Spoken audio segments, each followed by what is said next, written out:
Welcome to season 3 of Community Storytelling. I'm Lissa Kreisler.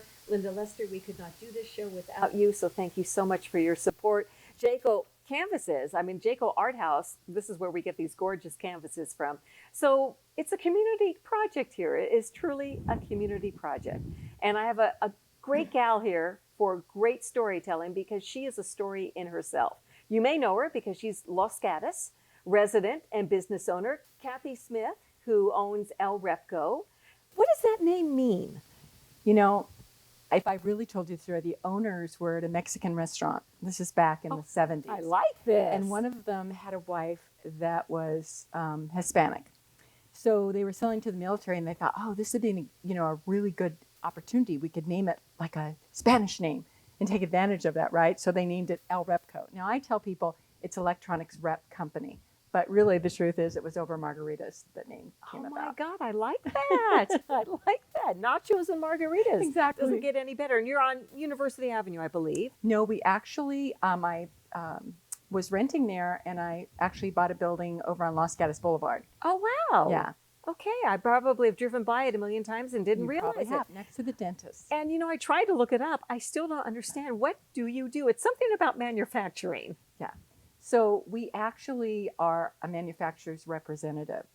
So companies like Toshiba Semiconductor and Toshiba Memory, which is now called Kioxia, and Delta Power Supplies and Sunon fans and Hirose connectors and Maxillinear and a new line called Dialogue. Instead of having direct salespeople work for them, they outsource their sales to my company. So most of my sales team are engineers or, very experienced salespeople that are technical. And they design that product into Facebook and Google and Cisco and Apple and Fitbit and you name it. Okay, you lost me at ELREPCO. So we'll just move on here. Very technical. How many years have you owned this company? I worked there since 1985, and I bought the company outright from both partners in about 2007. How did you do that? This is like a rags to riches story. So let's start at the rags. Okay. So growing up, we were just talking to two gentlemen in the lobby, grew up in the East Side, really poor side of town. East San Jose. East San Jose. My mom was a waitress who supported us. Where'd she work? Do you remember? Yeah, Uncle John's Pancake House. Oh my gosh. Yeah, that was her job. And so, and my dad was pretty much, I'll call him retired, but he didn't work. Okay. And so there wasn't a lot of income. So my mom basically supported us. And I remember from early on at a very young age, I said, I'm going to have my own house and I'm going to be successful. So no opportunity to go to college. I went to junior college because we didn't have the money for that.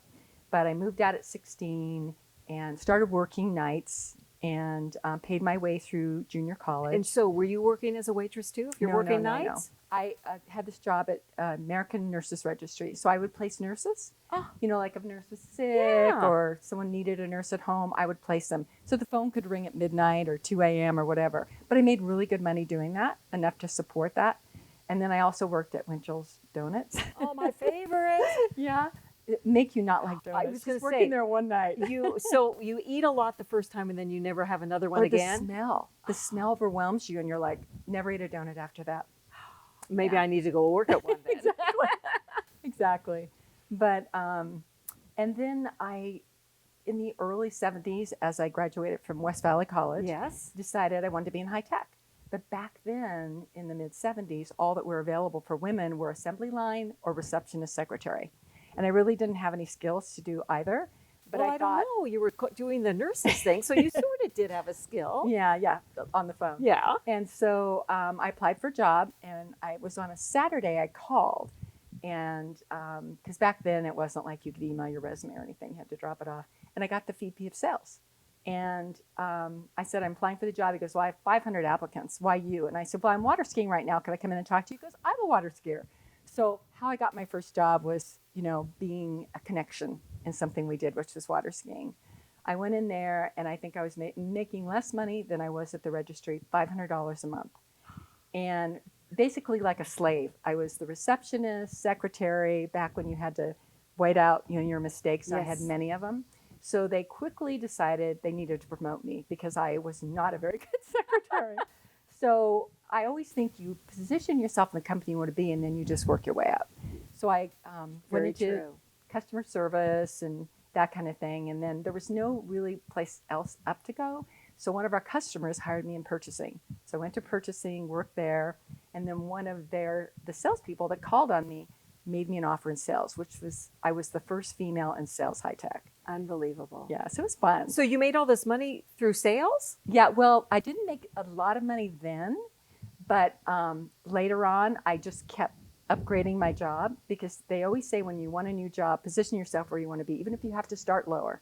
So I always did that. I went to a company called Avnet, which is a huge distributor, and I started as a salesperson, and then I basically worked my way up to the general sales manager and was making really good money. But my goal was always to be a rep. I always wanted to be a sales rep. And back then it was all about me and building my kingdom. That's how my thought process was, right? So you were a millennial before we had millennials, right? Yeah, except for I worked day and night, a little bit different. That's But- true. But I do have millennials that I know that do that too. But so I worked there, and then I wanted to be a rep, and there was no female reps at the time. So I kept talking to different reps, and so the company ELREPCO and another company made me an offer. But I was just a salesperson again. I didn't have 70 people working for me, and it was a lot lower money. So again, I took a step back to be in the company that I wanted to be in. And I think that's what you always do through business. You position yourself where you want to be, and then you work your way to where you want to be. And I kind of liked it because I didn't have anybody reporting to me, so it was kind of nice. But my whole goal was I had a list on my refrigerator. I wanted to own a house in Los Gatos. I wanted to be, which I did. Did at my we get last that? company. Got Check? that check. Okay. And then I wanted, I think it was a Mercedes.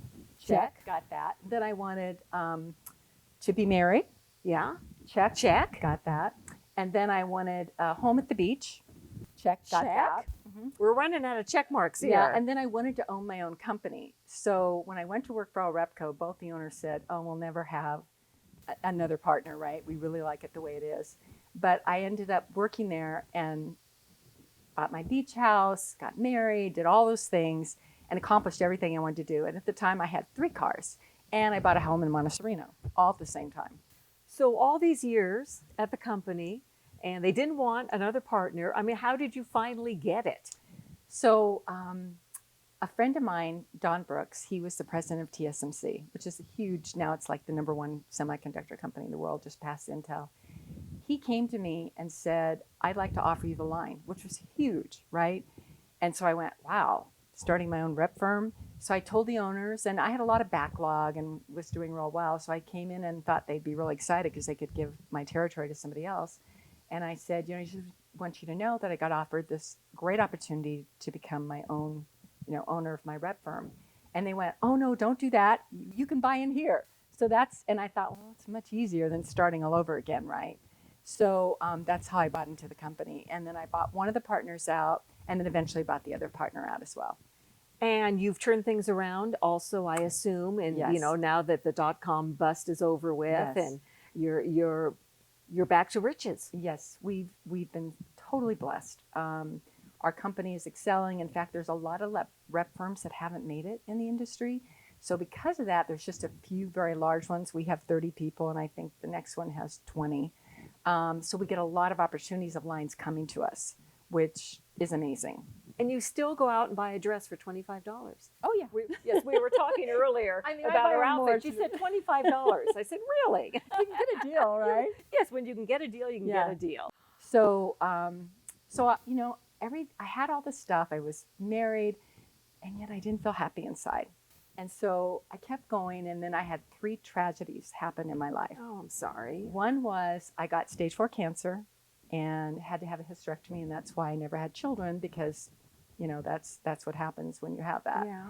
And then some years later, the .com bust happened, Yeah. and our company was upside down. I was borrowing money to pay payroll. And then the thing that really broke me was my husband left. So my company was underwater, my husband left, and that's when I kind of went, what am I doing with my life, right? But I always depended on myself, never anybody else. And a friend of mine in my company brought me to a little church. And all of a sudden, I had purpose. I gave my life. I became a Christian, but not just when I say that, not just a check of being a Christian. I mean, I started doing things for people. I started going on mission trips. I went to Mexico and built homes. And before, I would never touch things like that. I thought that was beneath me. Right now, I'm actually building a home in a, well, it's raining in the mud in Mexico. And it gave me so much joy. My life totally turned around. I went to Indonesia, and it was the most fascinating trip. Part of it was to plant Christians in the field where they grew coffee, but the other was to have them grow organic coffee, because they were growing coffee organically, but in a very sad way. Mm-hmm. So I had to go talk to many men's groups, and they're all Muslim, mind you, right?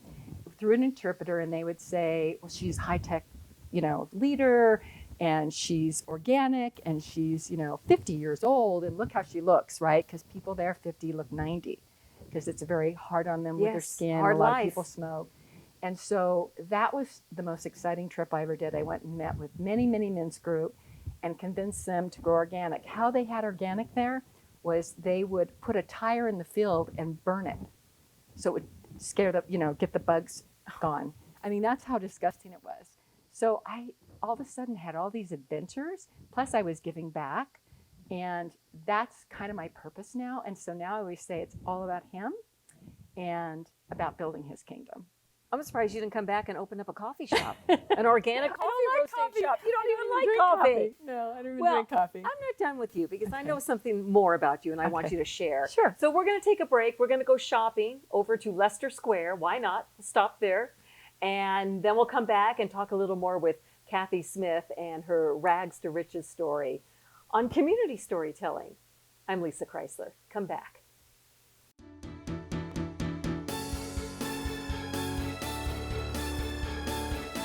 Hi, it's Lissa Kreisler. I'm at Leicester Square right here at the corner of Blossom Hill Road and Los Gatos Blvd. A lot of fun things to do. Ken! Lisa, I didn't even nice to see you. finish my sentence. I'm so surprised to see you. What are you doing here? Well, we live close by and we're taking Rocky to the vet today. So do you have time for a cup of coffee at Phil's with me afterwards? Sure. Is it your treat or mine? It's definitely your treat. And Rocky's coming too. Good with me. I am so glad to run into you at Leicester Square. It's one of my favorite places. It's one of my favorite places too, and we've been to Varenza and Super Duper and Phil's, and we love going here. And so where I live, I have no flowers, so I come here to Leicester Square to enjoy all the flowers. They're gorgeous. So the motto here that Linda Lester coined is meet me at the square, or meet us at the square, or meet your besties at the square. I meet everybody at the square. It's Leicester Square in Los Gatos. Come on by and cheers. Yes. So we're back from our field trip at Leicester Square. I'm sitting with Cathy Smith. I'm Lissa Kreisler. And you're listening to Community Storytelling, and you have had quite the stories for us. And I know you give a lot to the community, and you said it's become your purpose. That's right. It's become your purpose. So tell me about some of your favorite nonprofits. Okay, well, I got involved with cancer care, which is amazing. Near and dear to my heart, of course. Dave and Noelle Henderson have been friends of mine for a long time, and they asked me to be on their advisory board. And they wanted to find a way to raise money. And so I said, hey, what if we do like a party? Because I like parties. So are you responsible for the first garden party at Carol Bartz's house that raised some ungodly amount of money for a first-time event? I know. We were like, oh, wow. So, but we always like to do things with fun. So Chelsea, who was my best friend, and Annette Kincaid and Linda Roche, the four of us did it together. Quite the group. It was so fun. And Linda offered to do it at her house. So we did it there, and we just had an amazing time. It's just a great group, and it's a great organization that helps people for free. Yes, for those who are not familiar with Cancer Care Point, it's on Good Samaritan Drive. It's a nonprofit. Everything is free. When you have cancer and you need support or information, or you need help with your family, or you need a wig. Or diet. Or, nutrition, anything you need that your doctor can't give you or is perhaps too busy to give you, Cancer Care Point does that. Absolutely. So a wonderful organization. Yeah. Thank you for your help with that. Yeah. And what else? So many things. Tonight, I'm leading a class at my church. It's called Relationship Development. Used to be divorce recovery, but we had so many people that went 5 years ago that would bring their new wife or bring their new husband. And so we had couples, we had singles, so we changed it to relationship development. And did you ever remarry? No, not yet. Not yet. No, I'm too picky. Okay. But somebody One might day. be on the horizon. That's right. Okay. That's right. Okay. And that's an amazing organization. We have about 50 people that come to the class. It's on Meetup. And my favorite thing is Contagious. Contagious is a group. The gal that used to work for me, Sharon, engineer, top of her class from India. Her parents and I became friends. They lived in India. They were missionaries. They moved here because they said a lot of Indians and a lot of people from other countries were struggling to be in our culture. Mm-hmm. They were having depression, alcoholism, divorce. So they started this group where we start bringing the kids in at college age. So kids that come here from other countries, we get them at 22 years old and teach them about culture and involve them in how to have fun in our culture and integrate them. So fabulous. it's amazing. And I do a Yeah. lot of talks, especially there's a lot of girls that are engineers that come from other countries. It's very different from here. And just about being business leaders and what it's like to be a woman in the field and that kind of thing. So that leads me to my last question. I mean, you have made it, and you have made it in the male-dominated industry, and you've had your successes, you've had your failures, and you're always end up on your feet. One really good piece of advice you can give to young women. Okay. So when I first owned the company, I thought I had to be tough like a guy and be very businesslike and not be as emotional or sensitive. And I had this one guy that worked for me, Bob, and he was like super success, big ego. He was in Vietnam, so he had a lot of pride and stuff. And I used to try to get him to do things, and he would totally ignore me. And so no matter what I said, he'd do the opposite. One day I said, wow, Bob, you're like the most successful person here. Tell us how you do it. And I just started respecting him and caring about him and not try to boss him around. And he started calling me boss woman, right? That changed my whole approach. You can be tender, you can be emotional, you can care about people. You don't have to be tough. Just love on people and care about them. And so that was probably my biggest lesson that I turned the corner I think on. it works for radio and TV too, because I would say that about myself. And I've never let my emotions be packed away. I am who I am, and it works out. You are delightful. You are just delightful. Do you have a Cathy Smith in your life and you have to nominate her? I wish you would. I would love to have her on Community Storytelling, or a male version of Cathy Smith is good too. You just go to kcat.org and do the nomination process. It takes you 2 or 3 minutes. And then I'll see you next time, right here on Community Storytelling. I'm Lissa Kreisler, and thanks for being with us at KCAT TV 15.